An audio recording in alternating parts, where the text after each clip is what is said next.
barasaabka gobolka Awdal oo uu heliyo gudoomiyaha hay'adda dhawrista tayada ee Jamhuuriyadda Soomaaliland ayaa maanta xadhiga ka jaray xafiis u yeelanayo hay'adda dhawrista tayada ee gobolka Awdal waxaana munaasabadaasi ka qayb galay wasiiru dawlihii hore ee wasaaradda horumarinta miyiga iyo deegaanka ee Soomaaliland Cabdilaahi iyo gudoomiyaha rugta ganacsiga gobolka Awdal Cabdiraxmaan Sheekh Cumar Ibraahim waxaana munaasabadaasi ugu horeyntii ka hadlay gudoomiyaha gobolka Awdal oo soo dhaweeyay xafiiskan cusub xafiiska ugu quruxda badnaa in hay'adda dhawrida tayada ay noo furo runtii waa arrin ku dayasho leh waa garasho maamulka hay'adda ay garteen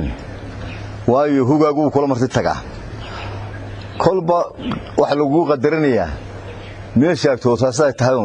aad baan ugu amaanaynaa gudoomiyaha hay'adda iyo isduuwa cusubba sahanka wanaagsan ay samaysteen waxaan leenahay haddaynu reer Awdal lahayna Allah ay noo barakeeyo sidoo kale waxa iyaguna halkaas ka hadlay komishineerka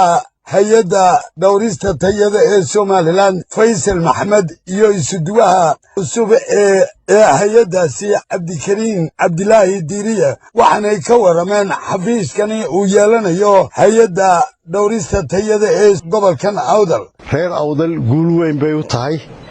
waxay u tahay wax ay maanta kula xisaabtamaano waxaanu nahay hormoodkii hay'adihii madaxa bannaana ee kalena insha Allah bismillaahi kariim inay iyana wadada raacaan baan u rajaynaynaa oo ay boorama iyana waxtar weyn ka tarto isla mar ahaanta noloshii iyo caafimaadkii iyo shaqadii hay'adda dhawrista tayada ayay iyana qayb libaax ka qaadanaysaa xafiiskani nooca gudoomiyaha hay'adda dhawrista tayada Jamhuuriyadda Soomaaliland iyo agaasimaha guud iyo komishineerka la socda oo u yimid inay xafiiskan quruxda badan la aydaah nooga jaraan anaguna waxaan rajaynaynaa haddii Ilaahay laga helo inaan sida ugu wanaagsan ugu shaqeyno haddii la yiraahdo aadna waan uga mahadnaqaynaa priority-ga ay siiyeen gobolka Awdal waxaana ugu dambeyntii munaasabadaasi xadhiga lagaga jarayay xafiiskaas ka hadlay gudoomiyaha hay'adda dhawrista tayada ee Soomaaliland Muuse Xasan Xaaji Yuusuf iyo agaasimaha guud ee hay'addaasi Xamse Suldaan Aadan Faarax waxaanay dhammaantood ka warameen ujeeddada xafiiskani loo furay iyo sida uu shaqayn doono runtii xafiisyadan aan furaynaa waa dhammaan goboladan rajaynayna ka wada furno qaarkood way ka furan yihiin inta noo hadhayna iminkan insha Allah ku guda jirnaa hay'aduna qorshayaal waaweyn bay leedahay runtii oo qaranka u danaynaya aad iyo aad baad u mahadsantihiin farxad weyn bay noo tahay maanta in aan xafiiskan gobolka Awdal ee hay'adda tayada aan furno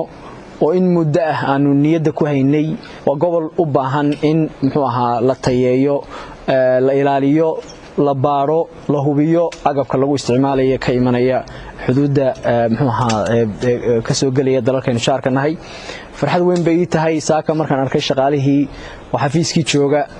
waa Caafi TV-ga qaranka Soomaaliland Boorama